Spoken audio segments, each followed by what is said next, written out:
रयू किशोर था जिसे ट्रक ने टक्कर मारी और वह जादू से भरी नई दुनिया में पुनर्जन्म ले लिया। उसे पानी का जादू इस्तेमाल करने की शक्ति मिली और वह शांतिपूर्ण जीवन जीना चाहता था। लेकिन जल्द ही वह बिना जाने ही पूरी दुनिया का सबसे ताकतवर जादूगर बन जाता है। रयू एक 15 साल का लड़का अचानक खुद को एक अजीब सफेद जगह पर पाता है और जब वह सोच रहा होता है कि क्या हो रहा है, तभी एक लंबा सुनहरे बालों वाला आदमी वहां आता है और उसे बताता है कि वह मर चुका है। रयू को अचानक याद आता है कि उसे ट्रक्कुन ने टक्कर मारी थी और वह उस सुनहरे बालों वाले आदमी से पूछता है कि क्या वह भगवान है। वह जवाब देता है कि वह भगवान नहीं बल्कि एक फरिश्ता है जो उसे दूसरी दुनिया में भेजने आया है। रयू को यकीन नहीं होता कि उसे इसेकाई होने का मौका मिल रहा है और फरिश्ता उसे बताता है कि वह अपनी अगली जिंदगी में जैसे चाहे वैसे जी सकता है। खैर, रयू एक शांत स्वभाव का लड़का है और वह बस धीरे धीरे और शांतिपूर्ण जीवन जीना चाहता है। फरिश्ते को उसकी पसंद से कोई दिक्कत नहीं। वह रयू को बताता है कि जिस दुनिया में उसे भेजा जाएगा वहां जादू है, 20% इंसान जादू कर सकते हैं। रयू में जल जादू की प्रतिभा है और फरिश्ता उसे बताता है कि उसे एक जंगल के बीच बने सुरक्षित घर में उतारा जाएगा क्योंकि उसने धीमी जिंदगी जीने का विकल्प चुना है। वहां उसके पास 2 महीने तक का खाना होगा और एक अदृश्य बाधा होगी जो राक्षसों को उसके पास आने से रोकेगी। जल्द ही रयू जंगल के घर में जागता है और तुरंत बाहर जाकर अपनी नई जादुई शक्तियों को आजमाता है। वह अपने घर को देखता है जिसमें ठंडे कमरे में जमी हुई मांस है और खाली बाथरूम है। टेबल पर एक चाकू और 2 शुरुआती स्तर की किताबें रखी हैं जो उसे इस इलाके के राक्षसों और पौधों के बारे में बताती हैं। वह बाहर जाता है और जादू के साथ प्रयोग करता है। यह खोजता है कि वह केवल कल्पना करके पानी बना सकता है और इसके लिए मंत्र की जरूरत नहीं है। वह गर्म पानी से नहाना चाहता है पर सिर्फ कमरे के तापमान का पानी ही बना पाता है, इसलिए आग जलाने का फैसला करता है। वह आदिमानव की तरह लकड़ियों को रगड़कर आग बनाने की कोशिश करता है, लेकिन उसके पास न कौशल है न ताकत। वह हार मान लेता है पर फिर उसे सूरज की रोशनी से आग बनाने का विचार आता है। इसके लिए वह बर्फ से एक लेंस बनाने का फैसला करता है। कल्पना करता है कि पानी के अणु एक दूसरे से जुड़ रहे हैं क्योंकि उनसे गर्मी छीनी जा रही है और आखिरकार वह पानी को जमा देने में सफल हो जाता है। फिर वह बर्फ को गोल आकार में तराशता है और उसे लेंस की तरह इस्तेमाल करके आग जलाता है। इसके चलते वह रात में गर्म पानी से स्नान का आनंद ले सकता है और उसे एहसास होता है कि अगर वह आधुनिक विज्ञान के सिद्धांतों को जादू में लागू करे तो वह सीधे गर्म पानी भी बना सकता है। अगले दिन जब वह नाश्ते में सूखा मांस खा रहा होता है, रयू सोचता है कि उसे अपनी आक्रामक शक्ति बढ़ानी होगी क्योंकि एक बार जब उसका जमा किया हुआ खाना खत्म हो जाएगा तो उसे राक्षसों का शिकार करना पड़ेगा। वह एक पेड़ पर पानी की गेंद फेंकने का अभ्यास करके शुरू करता है और भले ही वह पहली कोशिश में ही अपने लक्ष्य पर निशाना साध लेता है, लेकिन इससे कोई नुकसान नहीं होता। वह निराश नहीं होता, तय करता है कि अब वह उच्च दबाव वाली पानी की धार छोड़ेगा क्योंकि उसमें पर्याप्त ताकत होगी। हालांकि वह पानी की धार में इतना बल नहीं डाल पाता कि वह पेड़ तक पहुंच सके। रयू हार मानने जैसा महसूस करता है और रात में वह सीधे गर्म पानी उत्पन्न करने में सक्षम हो जाता है। अगले दिन वह हवा में से बर्फ के क्रिस्टल बनाने की कोशिश करता है क्योंकि वह हमेशा से आइसिकल लांस जादू मंत्र का इस्तेमाल करने का सपना देखता आया है। हालांकि बर्फ का तीर चलाना पानी चलाने से भी ज्यादा मुश्किल है, लेकिन रयू इसका अभ्यास अपने अन्य जल जादू के रूपों के साथ करता रहता है। दिन बीतते जाते हैं और वह पानी और बर्फ का इस्तेमाल करने में और भी कुशल हो जाता है और एक दिन वह जंगल में कुछ खाने की तलाश में जाने का फैसला करता है। वह खूबसूरत जंगल की खोज करता है और कुछ जड़ी बूटियां इकट्ठा करने का फैसला करता है और सोचता है कि आज का दिन यहीं खत्म कर दे। लेकिन तभी वह देखता है कि एक गुस्सैल जंगली सुअर उसे घूर रहा है। रयू जड़ हो जाता है जब सुअर उस पर झपटता है और वह आखिरी पल में हट पाता है। सुअर एक पेड़ गिरा देता है और रयू मुकाबला करने का फैसला करता है। वह सुअर के सामने जमीन पर बर्फ बिछा देता है। जैसे ही सुअर बहुत तेजी से उसकी ओर फिसलता है, रयू रनवे के अंत में उसकी ओर कई नुकीले बर्फ के तीर बना देता है। सुअर पूरी रफ्तार से बर्फ के तीरों से टकराता है और तुरंत ही छेद होकर मर जाता है। रयू को यकीन नहीं होता कि वह जीत गया और रात में वह अपनी राक्षसों की किताब देखता है तो पता चलता है कि सुअर तो सबसे कमजोर किस्म के राक्षस होते हैं। फिर वह देखता है कि भले ही किताब में शुरुआती स्तर के राक्षसों के बारे में लिखा है, लेकिन आखिर में 2 खास प्रविष्टियां भी हैं। पहली प्रविष्टि ड्रैगन के बारे में है, जो इतनी ताकतवर होती हैं कि पूरे शहर को आसानी से जला सकती हैं, और अगर कोई उन्हें देख ले तो उसे तुरंत भाग जाना चाहिए।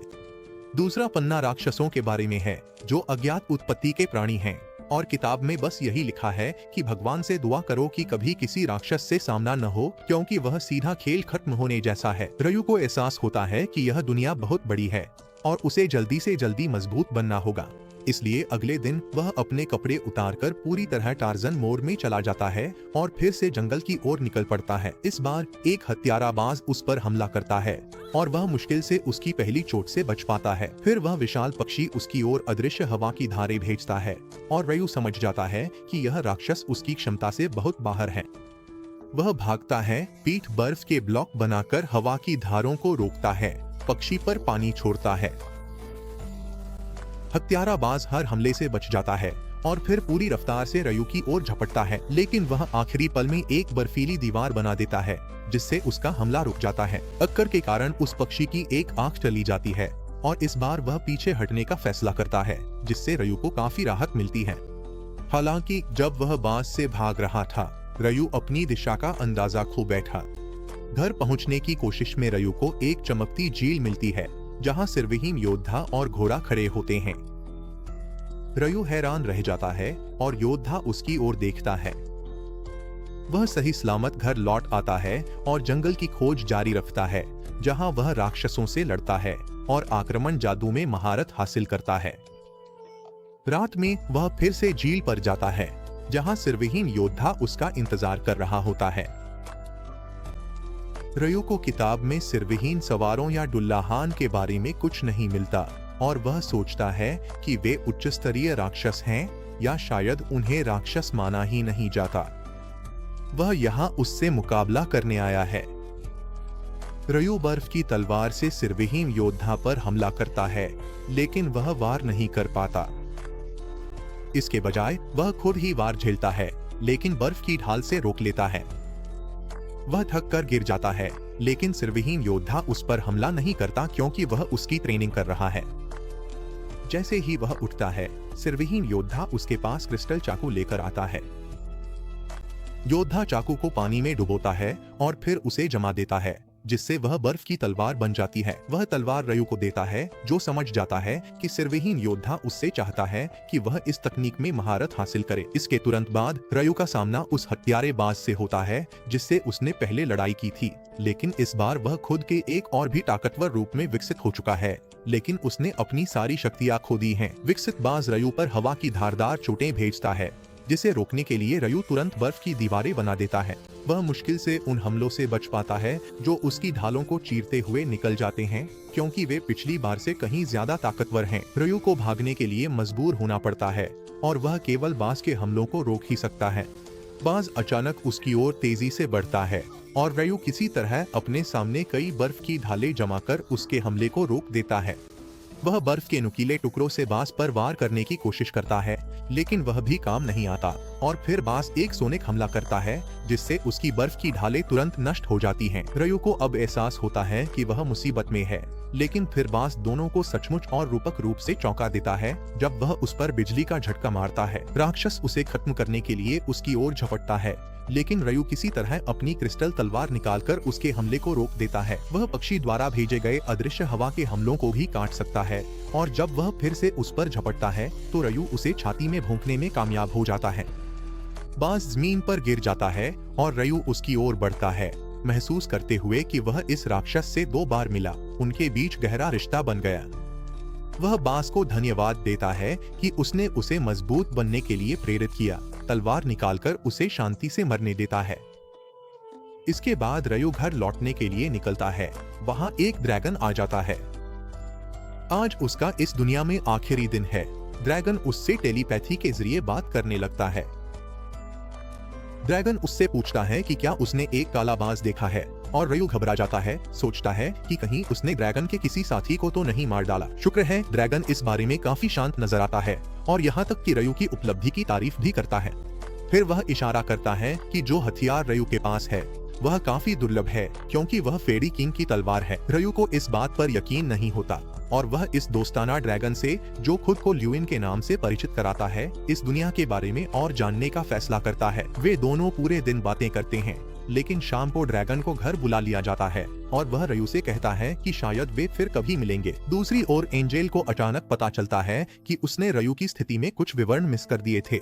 पता चलता है कि रयू एंजेल के 10,000 साल के करियर में दूसरा व्यक्ति है जिसके पास एक छुपा हुआ गुण है और उसका छुपा हुआ गुण शाश्वत युवावस्था कहलाता है। कुछ हफ्ते बाद रयू को समुद्री भोजन की तलब लगती है, इसलिए वह समुद्र तट पर जाता है, लेकिन वहाँ एक जहाज का मलबा देखकर वह हैरान रह जाता है। वह जल्दी ही जहाज के पास एक आदमी को ढूंढता है और जब रयू उसे ध्यान से देखता है तो पाता है कि वह अब जीवित नहीं है। अचानक वह एक आदमी की कराहने की आवाज सुनता है और उसकी आंखें चमक उठती हैं, क्योंकि यह इस दुनिया में आने के बाद पहली बार है जब उसने किसी इंसान से मुलाकात की है। उस आदमी का नाम एबेल है और उसे याद आता है कि एक विशाल ऑक्टोपस जैसे राक्षस ने तूफान के दौरान उसके जहाज पर हमला किया था, जिससे वह समुद्र में गिर गया। लेकिन जब वह अपनी आंखें खोलता है तो खुद को रयू के घर में पाता है। वह समझ जाता है कि किसी तरह वह सुरक्षित बाहर आ गया है और तुरंत दूसरों को ढूंढना शुरू कर देता है। जैसे ही वह घर से बाहर निकलता है, वह और भी ज्यादा उलझन में पड़ जाता है, क्योंकि उसे बिल्कुल भी अंदाजा नहीं है कि यह जगह कहाँ है। और तभी रयू पीछे से उसके पास आता है। एबेल हैरान रह जाता है, क्योंकि एक कुशल योद्धा होने के बावजूद वह रयू के आने का आभास भी नहीं कर पाया।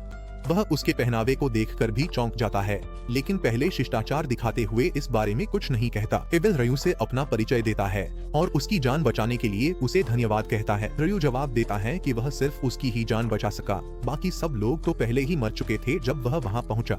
एबेल उसे चिंता न करने को कहता है, क्योंकि वे लोग तस्कर थे, लेकिन इससे पहले कि वह और कुछ बता सके, उसका पेट जोर से गुर्राने लगता है।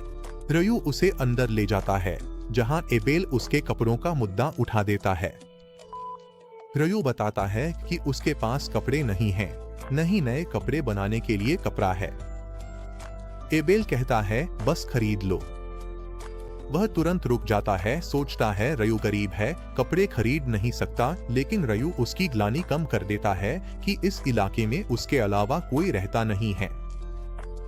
फिर एबेल रयू से पूछता है कि क्या वह खाने के लिए शिकार करता है, और वह हाँ में जवाब देता है। इसके बाद वह पूछता है कि क्या वह शिकार के लिए वही चाकू इस्तेमाल करता है, लेकिन रयू अपनी जल जादू दिखाता है, यह कहते हुए कि वह ज्यादातर शिकार जादू से ही करता है। एबेल प्रभावित हो जाता है, क्योंकि दुनिया में केवल आधे लोग ही जादू का इस्तेमाल कर सकते हैं और वह उन बाकी आधे लोगों में से है जो नहीं कर सकते। यह बात रयू के लिए चौंकाने वाली है, क्योंकि फरिश्ते ने उसे बताया था कि केवल 20% लोग ही जादू का इस्तेमाल कर सकते हैं। खैर, एबेल उससे कहता है कि उसे किनारे तक ले चले, क्योंकि उसे कुछ पुष्टि करनी है।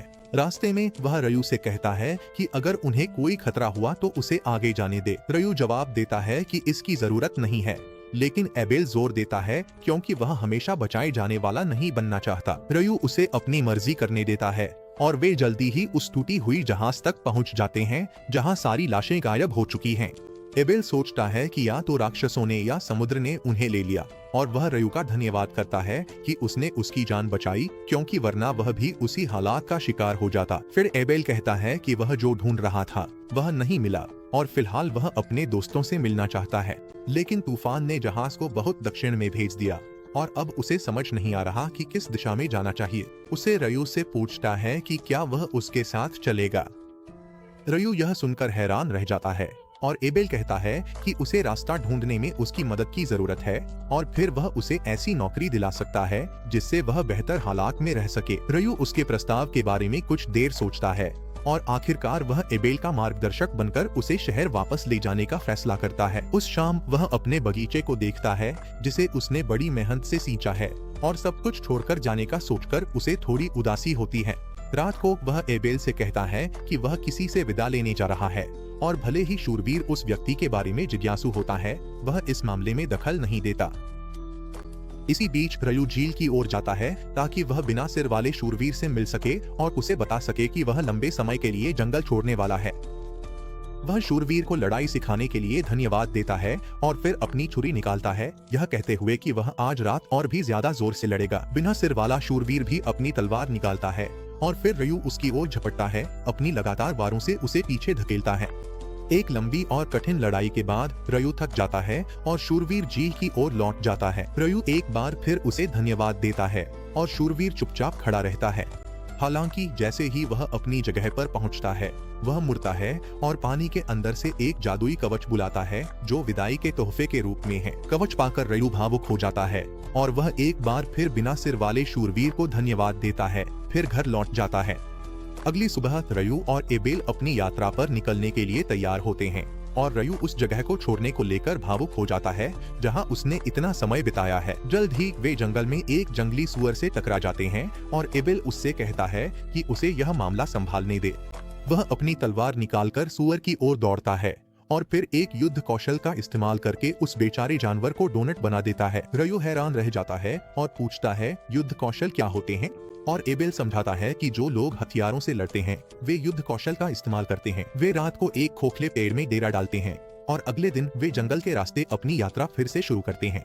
वे एक दलदल में कुछ छिपकली पुरुषों से टकरा जाते हैं और एबेल रास्ता बदलने का फैसला करता है क्योंकि वे काफी ताकतवर होते हैं। हालांकि रयू महसूस कर सकता है कि छिपकली पुरुष उनके रास्ता बदलने के बाद भी उनका पीछा कर रहे हैं और एबेल उनसे लड़ने के लिए तैयार हो जाता है।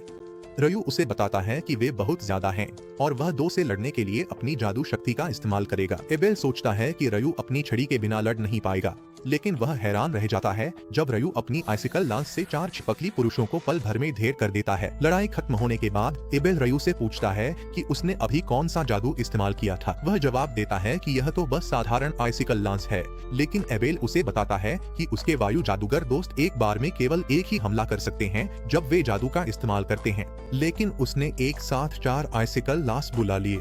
रयू उसे बताता है कि यह शायद वायु जादू की समस्या है, क्योंकि जल जादू में तो यह काफी सामान्य है। एबेल तय करता है कि वह इस बारे में ज्यादा नहीं सोचेगा और कहता है कि उन्हें अपनी यात्रा जारी रखनी चाहिए, लेकिन उससे पहले रयू बर्फ से 2 गिलास बनाता है और उनमें पानी बुला लेता है। एबेल देखता है कि इस बार उसने अलग मंत्र बोला और रयू इसे छुपाते हुए कहता है कि शायद उसने पिछली बार गलत सुना था। इसके बाद एबेल रयू को एक सिक्का देता है और वह उत्साहित होकर कहता है कि यह पहली बार है जब उसने पैसे देखे हैं। एबेल हैरान रह जाता है क्योंकि वह हमेशा सोचता था कि रयू गरीब है, लेकिन उसने कभी नहीं सोचा था कि वह इतना गरीब होगा। फिर वह रयू को बताने लगता है कि सेंट्रल प्लेन्स में 3 प्रमुख देश हैं, जिनमें नाइटली किंगडम, डेब्यूट साम्राज्य और हैंडेल्यू फेडरेशन शामिल हैं। रयू डेब्यूट साम्राज्य का नाम पसंद नहीं करता, इसलिए वह उसकी बुराई करने लगता है और जब वह उस बेवकूफ नाम के बारे में बकवास करता रहता है, तभी वे एक विशाल खुले मैदान में पहुंच जाते हैं। अचानक वे देखते हैं कि उनके पास एक चट्टान अपने आप हिलने लगती है और एबेल तुरंत उसे 2 हिस्सों में काट देता है। रयू भी एक जल ढाल बना देता है ताकि उनकी ओर तेजी से आ रहे पत्थरों को रोक सके और एबेल समझ जाता है कि वे रॉक गोलम्स के घोंसले में आ गए हैं। रयू पूछता है कि क्या गोलम्स का आकार आमतौर पर इंसानों जैसा नहीं होता, लेकिन एबेल सवाल का जवाब देने से पहले उनसे निपटने का फैसला करता है। वह सबसे नजदीकी गोलम की ओर दौड़ता है और उसमें एक छेद कर देता है, लेकिन गोलम जल्दी से उस घाव को भर लेता है और उस पर हमला करने लगता है। एबेल पीछे हटते हुए कहता है कि उनके हमले गोलम्स पर असरदार नहीं होंगे, लेकिन तभी रयू के दिमाग में एक आइडिया आता है। वह हवा में एक बड़ा बर्फ का टुकड़ा बनाता है और उसे गोलम्स के ऊपर गिरा देता है, जिससे वे चिपक कर दब जाते हैं। एबेल हैरान रह जाता है क्योंकि उसने पहले कभी ऐसा जादू नहीं देखा था, लेकिन रयू इसे कुछ और बार इस्तेमाल करता है और बाकी गोलम्स को भी हरा देता है। इसके बाद उन्हें एक खास पत्थर का गोलम मिलता है जिसमें एक बड़ा जादुई पत्थर होता है और एबेल कहता है कि इसकी बहुत अच्छी कीमत मिलेगी। रयू कहता है कि वह बाकी गोलम से भी जादुई पत्थर निकालना चाहता है, लेकिन वे बर्फ के नीचे दबे हुए हैं और वह या तो बहुत आलसी है या इतना बेवकूफ है कि सारी बर्फ पिघला ही नहीं देता। वे अपनी यात्रा जारी रखते हैं और जल्दी ही एक विशालकाय मगरमच्छ हिप्पो के मिश्रण वाले जीव के सामने आ जाते हैं। एबेल कहता है कि यह एक बेहिमोथ है, जो एक बहुत ही दुर्लभ और शक्तिशाली राक्षस है जिसे उसने पहले कभी नहीं देखा। रयो पूछता है कि क्या उन्हें इसका शिकार करना चाहिए, लेकिन एबेल उसे बताता है कि यह मुमकिन ही नहीं है। अभी वहाँ कुछ वाइवर्न भी आ जाते हैं और रयो उत्साहित हो जाता है क्योंकि अब वे राक्षसों के बीच की लड़ाई देखेंगे। जल्द ही वाइवर्न जादू से बेहिमोथ पर पत्थर फेंकना शुरू कर देते हैं, लेकिन वह बस दहाड़ता है, उनकी जादू को निष्क्रिय कर देता है और उन्हें जमीन पर गिरा देता है। रयो एबेल से कहता है कि शायद उस विशाल राक्षस ने जादू रद्द करने की कला का इस्तेमाल किया। बाद में जब वे रात का खाना खा रहे होते हैं, एबेल रयो से जादू रद्द करने की कला के बारे में और पूछता है, क्योंकि उसने केवल कुछ ऐसे जालों के बारे में सुना है जो कालकोठरी में ऐसा कर सकते हैं। रयो को काल कोठरी के बारे में सुनकर बहुत उत्साह होता है और एबेल उसे बताता है कि जिस लून शहर की ओर वे जा रही हैं, वहाँ एक काल कोठरी है। रयो नाराज हो जाता है कि उसने इतनी महत्वपूर्ण बात पहले क्यों नहीं बताई और उससे पूछता है कि क्या वह और भी कुछ छुपा रहा है। एबेल उससे पूछता है कि क्या कम से कम उसे बोनो और एल्व्स के बारे में पता है, लेकिन रयो उससे कहता है कि वह उसे पूरी जानकारी दे। कुछ दिन बाद वे एक पर्वत श्रृंखला पर पहुंचते हैं और रयो कहता है कि पहाड़ों को पार करने के बाद उन्हें कोई मानव बस्ती मिल जाएगी। एबेल उससे पूछता है कि वह इतना निश्चित कैसे हो सकता है और रयो सोचता है कि क्या उसे यह बता देना चाहिए कि वह एक ड्रैगन से मिला था जिसने उसे इस दुनिया के बारे में बहुत कुछ बताया था। आखिरकार वह इसे एक रहस्य बनाए रखने का फैसला करता है, यह कहते हुए कि यह मानव समझ से परे ज्ञान है। इसके तुरंत बाद वे एक अजीब सी आवाज सुनते हैं और दोनों लड़ाई के लिए तैयार हो जाते हैं। जब ग्रिफॉन आसमान से आता है तो रयो और एबेल घबरा जाते हैं। एबेल को घबराहट होती है, लेकिन रयो स्थिति संभाल लेता है और मांस का टुकड़ा फेंकता है। एबेल भी उसकी नकल करता है और ग्रिफॉन दोनों टुकड़ों को अपने मुंह में लेकर उड़ जाता है। उसके चले जाने के बाद दोनों लड़के राहत की सांस लेते हैं। वे मानते हैं कि अगर वे इतने ताकतवर जीव से लड़ते तो टिक नहीं पाते। जैसे ही वे अपनी यात्रा जारी रखते हैं, एबेल कहता है कि पिछले 100 सालों में किसी इंसान का बेहीमोथ या ग्रिफॉन से सामना नहीं हुआ है और ऊंचे पहाड़ ही शायद उन्हें इंसानी बस्तियों तक पहुंचने से रोक रहे हैं। यह बात रियो को याद दिलाती है कि बेहीमोथ से लड़ने वाले वाइवर्न उत्तर से आए थे, जिसका मतलब है कि उनका घोंसला पास ही है। वह सही साबित होता है क्योंकि वे जल्द ही कुछ वाइवर्नों को एक राक्षस का शिकार करते हुए देख लेते हैं। रियो लड़ना चाहता है, पर एबेल कहता है कि वाइवर्न जैसे ताकतवर राक्षसों से लड़ने को कम से कम 20 अनुभवी साहसी चाहिए। रियो उससे कहता है कि वे भविष्य में लड़ाई से बच नहीं पाएंगे और पूछता है कि क्या यह बेहतर होगा अगर वाइवर्नों को जमीन पर गिरा दिया जाए। एबेल इसकी पुष्टि करता है, कहते हुए कि वह एक वाइवर्न को नजदीकी लड़ाई में हरा सकता है और रियो तुरंत आगे बढ़ता है, एक लंबा नकली मंत्र पढ़ता है, बस 4 बर्फीले भाले बुलाने के लिए जो वाइवर्नों के पंखों में घुस जाते हैं। एबेल इस मौके का फायदा उठाकर उनके दिमाग उड़ा देता है, लेकिन तभी वहाँ 2 और वाइवर्न आ जाते हैं।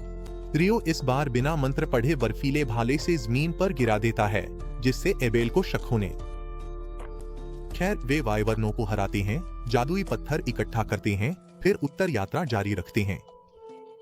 लेकिन यहीं पर यह वीडियो खत्म होता है। याद रखें, चैनल को लाइक और सब्सक्राइब जरूर करें। देखने के लिए धन्यवाद। अगली बार फिर मिलेंगे।